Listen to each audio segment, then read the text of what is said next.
The worldview of the Afrikaner diaspora now haunts the U.S. President Donald Trump returned to power vowing to refocus the energy and resources of the American government on domestic issues while abandoning global human rights crusades.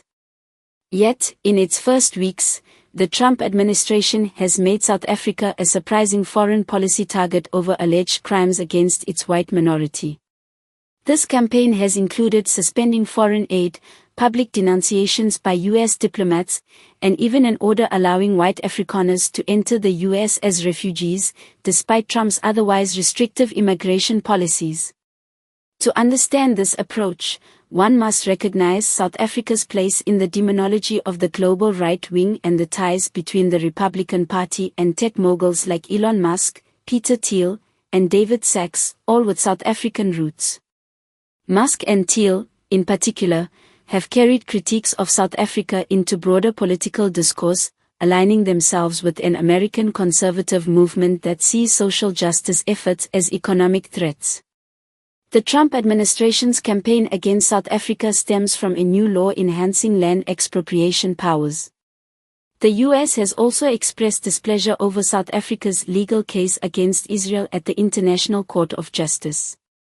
U.S. Secretary of State Marco Rubio has announced he will boycott the G20 summit in Johannesburg, a major diplomatic snub. Right-wing media has amplified claims that South Africa's government is confiscating white-owned land, stoking fears among white conservatives that similar policies could emerge in a diversifying U.S. These fears are reinforced by figures like Musk, who has accused South African President Cyril Ramaphosa of enacting openly racist laws. However, these allegations do not reflect South Africa's reality, where whites remain an economically privileged minority. Even the Democratic Alliance, often seen as the party of white capital, has accused Trump of misinterpreting land reform policies. While land ownership remains contentious due to apartheid-era dispossessions, widespread land seizures have not occurred. The legal changes enacted in January 2025 allow for expropriation without compensation only in cases like absentee ownership or public health concerns. Following Trump's public comments and Musk's social media accusations, Ramaphosa called Musk for a conversation described as logical by government spokespeople.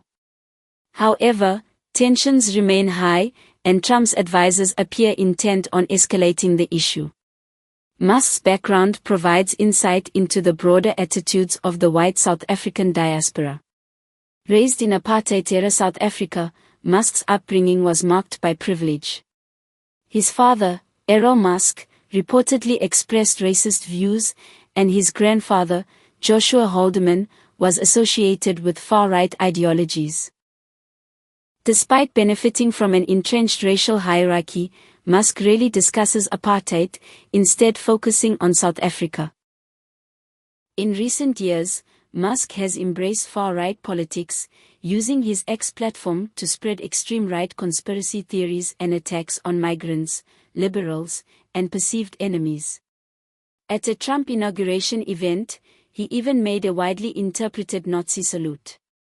Fellow tech mogul Thiel has similarly downplayed apartheid, arguing that economic efficiency justified racial policies.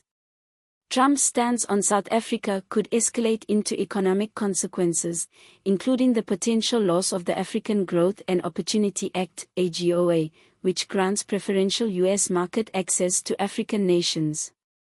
This would destabilize South Africa's economy and strain U.S.-Africa relations.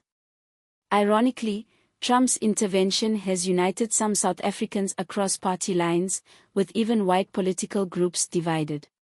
While Afrikaner rights group AfriForum has lobbied U.S. conservatives, Agri-SA, representing commercial farmers, has favored negotiation over foreign interference. Reports suggest that many white South Africans are rejecting Trump's offer of U.S. resettlement. By aligning with reactionary diaspora voices, Trump risks misreading South Africa's transition and undermining America's relationship with a key African nation. The dark legacy of apartheid, embodied in Musk and other conservative expatriates, now threatens to shape America's future. With Trump's backing, Musk may reshape U.S. institutions to fit his ideological vision, echoing the lessons of apartheid. In analyzing Musk's role, columnist Johnny Steinberg concludes that apartheid's ideological framework has returned to global politics. Apartheid's deepest ideas are back, he writes. They are circulating in the Western world. They have purchase. For more in-depth coverage and analysis, subscribe to Ripe News and stay informed on critical global issues.